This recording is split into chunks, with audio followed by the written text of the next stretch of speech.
a 3rd down and 2. And now Miami will take a timeout, I believe. There's a whistle. Either that or somebody's hurt. J.B. Brown is down. Yep. Got a bloody mouth. And the Dolphins also have taken a timeout. It's an official timeout for Miami.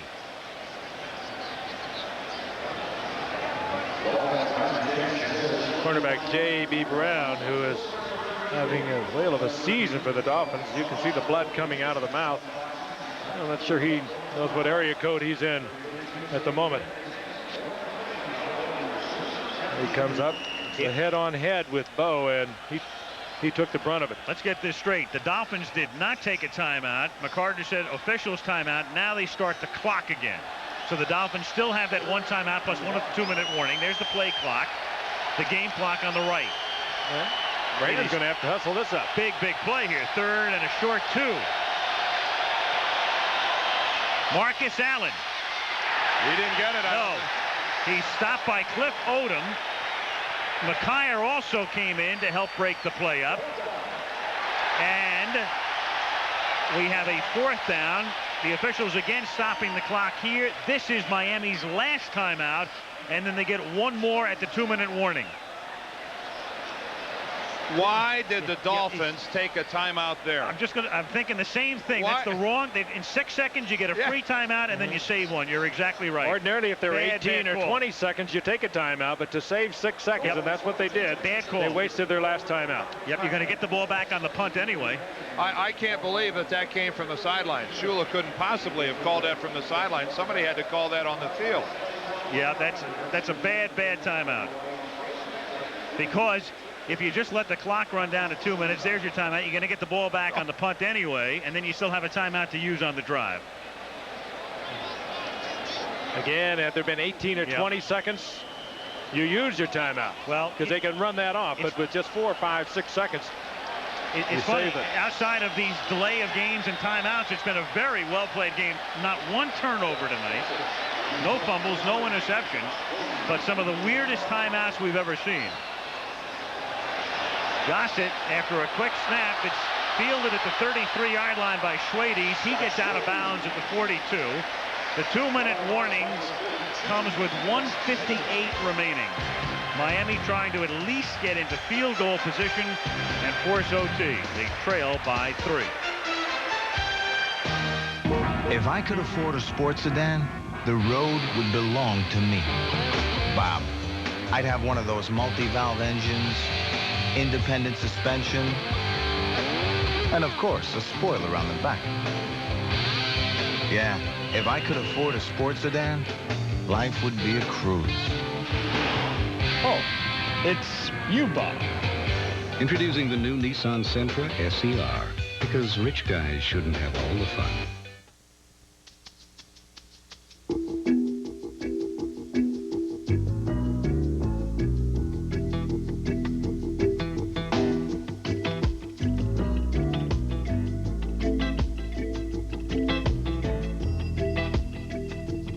Darling, after 10 years, the only thing I'd change about you is your clothes.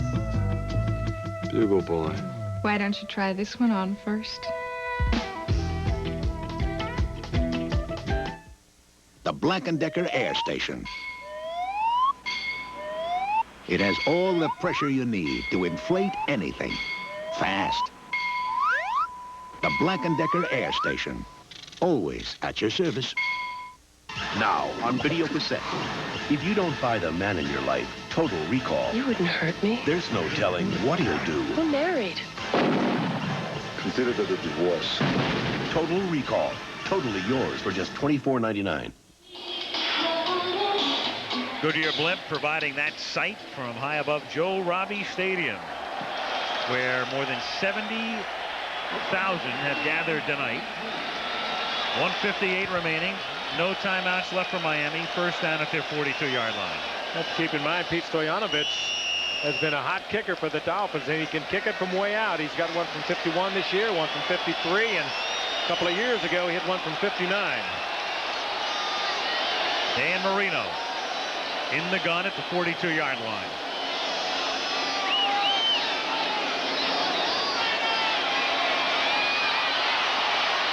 Throws on the run. It's caught up at the 47-yard line. Catch is made by Tony Martin. It's going to be 2nd and 5. And again, the only way they can stop the clock is to throw it into the ground or go out of bounds. On 2nd and 5. Marino fires over the middle, and it's nearly intercepted. Gary Lewis got his hand on it. 3rd down. Intended for Stratford. 1:33 remaining. Stoyanovich keeping the leg loose. 59-yarder last year at the Meadowlands. That was in kind of gale conditions, I might also add.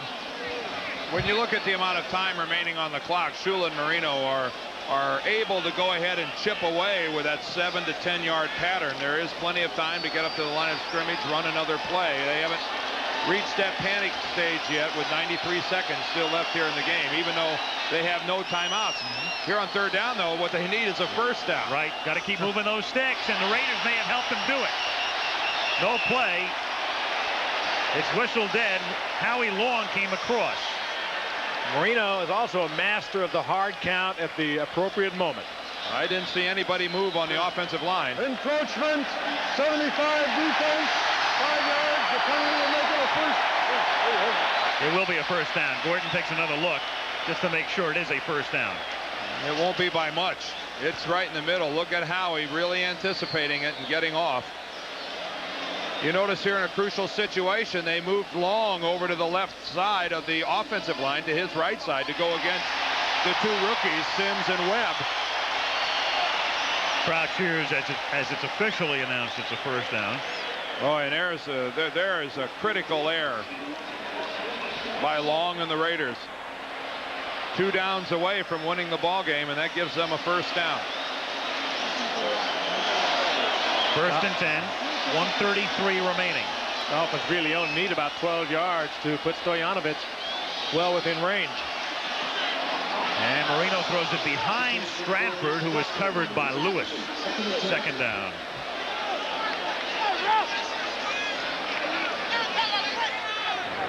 Again, what happens if the Raiders win? They remain in 1st place all alone, a game in front of Kansas City, the AFC West. If the Dolphins lose, they drop a game back of Buffalo in the AFC East.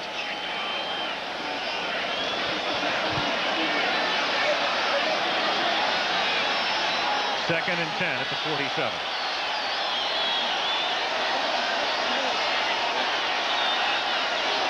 Oh, there's and the Raiders came across again. Looked like Scott Davis. Well, I think Harry Galbraith, the right guard, might have moved. False start. Yeah. Number 62 offense. 5 yards. Still 2nd down. Oh, he hates to see that happen. Boy, a tough night for old Harry. I think that's his 4th penalty. Here he is right here. Watch the watch the movement. There it is. Well before the snap of the football. That draws Davis across the line of scrimmage. I would usually tell you, Dan, how well Davis has been playing all night. Boy, Harry is this is a night to forget. 2nd and 15 at the 48.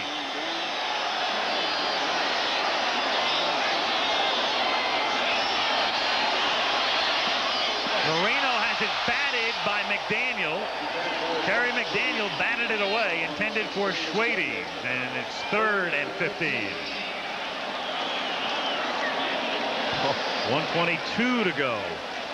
Talk about just flicking out a left hand at the last instant and knocking the ball up into the air. This is Terry McDaniel showing some pretty good eye-hand coordination. Watch the left arm.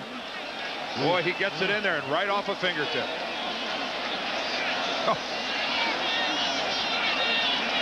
Nearly intercepted.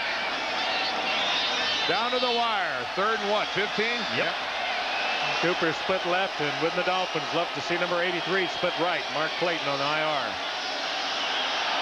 Marino tries to get into the Raider 37 and can't. Schwedes drops it at the 40. He put it right there. McDaniel with the coverage, and the Dolphins are down to a 4th and 15 to stay alive. What Perfectly thrown by Marino, but that's good coverage too. But fabulous touch by Dan. I mean, he even arched this ball right in there, took something off of it. I think it hits Schwedes right in the face, right through his hands. One of the best passes Dan Marino has made in a long time. Look how he is dropping that ball right in there and right through Schwedes' hands and hits him in the face mask. That might be the best throw that this guy has made all night. This is it. Yep. They need 15 or the game is over. They have to get to the 37, and Marino gets hit as he throws, and it's incomplete. Intended for Stratford, who came back to try to get it at the 34, and that will do it. Just win, baby. Just win, baby. I'll tell you, give a lot of credit to Davis and Howie Long. They kept the pressure up. Every one of those plays were a pass. They had to go back and line up, and it's like a wind sprint for a defensive lineman, and that time Davis was pressuring, forced Marino to release it. And so they can run the clock out, and the Raiders have really had the Dolphins' number through the years. The Raiders will now be 14-3-1 in the history of this rivalry. Well, if you were going to summarize this evening from the Miami Dolphins' point of view, it would be simply two things. One, a very uncharacteristic defensive performance in getting pushed up and down the field. And secondly, again, totally out of character, a lot of mistakes and penalties. Things you don't see on a Don Shula coached football team. And now the frustration on the Dolphins' part manifests itself here on the kneel down by Schrader. And the Dolphins, with no timeouts, they can do nothing with the clock. Clock will just tick down. The executive producer of Monday Night Football is Jeffrey Mason. Our producer tonight, Ken Wolf. Game directed by Craig Janoff. Technical director Joe Chavo. Our associate director Ben Harvey. Assistants to the producer Rick Abbott and Kurt Pfluger. Tech operations managers Jim Licata, Bob Simon, Dennis Zavo, otherwise known as Dennis Zabo, and our halftime associate producer Patrick McManus. Steve Hurd, our director of information. George Hill providing the stats up in the booth, and Malibu Kelly Hayes, our spotter nonpareil. Both these ball clubs definitely for real, and we'll take a look at the Raiders again in what, 3 weeks? Against Detroit. Well, the Raiders go home in first place by a game over Kansas City. They meet the Chiefs Sunday at the Coliseum. Miami heads north to face Cleveland and now trail Buffalo by a game in the AFC East. Congratulations to Big Art. I mean, this guy has come out of the assistant coaching ranks, a Hall of Fame player, and he is doing a superlative job with the Raiders. Excellent. Final score, Raiders 13, Miami 10. Next week, the Dome in Houston. Oilers host the Buffalo.